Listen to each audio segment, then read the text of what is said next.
भारत अकेली ऐसी जगह है जहां के देवताओं के लिए नाचना जरूरी है। अगर कोई नाच नहीं सकता तो वो ईश्वर नहीं हो सकता। शिव नटराज है, वो नर्तकों के राजा हैं और हमारे बाकी सभी देवता नर्तक हैं। ऐसा इसलिए है क्योंकि सृष्टि की घटना सबसे ज्यादा किसी नृत्य की तरह है। आजकल आधुनिक भौतिक वैज्ञानिक इन शब्दों का इस्तेमाल कर रहे हैं कि ऐसा लग रहा है चीजें नृत्य कर रही हैं। नृत्य का मतलब है कि उसमें कोई तार्किक तालमेल नहीं दिखता, लेकिन अगर आप करीब से उसे देखें तो इस पूरी प्रक्रिया में एक बहुत गहन व्यवस्था है। सृष्टि के इस नृत्य ने शाश्वत शांति से खुद अपनी रचना की है।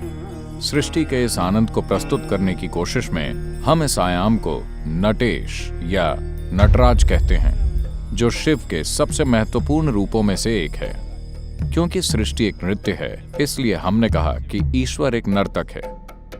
इसलिए जब हम शिव को नटराज कहते हैं तो कहने का मतलब ये नहीं है कि कोई अकेला व्यक्ति नाच रहा है, इसीलिए उनके आसपास वो घेरा दिखाया जाता है। गोल आकार हमेशा ब्रह्मांड का प्रतीक होता है, क्योंकि किसी भी चीज के गतिशील होने से अस्तित्व में जो सबसे कुदरती आकार घटित होता है वो है एक गोल आकार। कोई भी चीज जो खुद से घटित होती है उसका आकार गोल होता है। पृथ्वी गोल है, चंद्रमा गोल है, सूर्य गोल है, सब कुछ गोल है, क्योंकि गोल आकार का टकराव या रगड़ सबसे कम होती है। इसीलिए नटराज के चारों ओर बना घेरा ब्रह्मांड का प्रतीक है।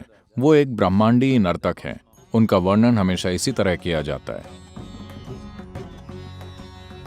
You can experience the dance, or you can become the dance. आप नृत्य का अनुभव कर सकते हैं या आप नृत्य बन सकते हैं। आप बस उसे ध्यान से देखकर उसके सौंदर्य का अनुभव कर सकते हैं या नृत्य कर सकते हैं। लेकिन आप नृत्य को समझना चाहते हैं, ऐसा कुछ नहीं होता। आपके पास बस यही दो तरीके हैं। अगर आप नृत्य को देखकर उसके सौंदर्य का अनुभव करते हैं तो हम कहेंगे कि आप एक साधक हैं। आपको वैज्ञानिक कहा जा सकता है, पर फिर भी आप एक साधक हैं। आप जानना चाहते हैं कि वो क्या है, इसलिए आप ध्यान दे रहे हैं। अगर आप उस पर ध्यान देते हैं तो आप साधक बन जाते हैं। अगर आप नृत्य बन जाते हैं तो आप चैतन्य बन जाते हैं, आप योगी बन जाते हैं। आपके पास यही चुनाव है।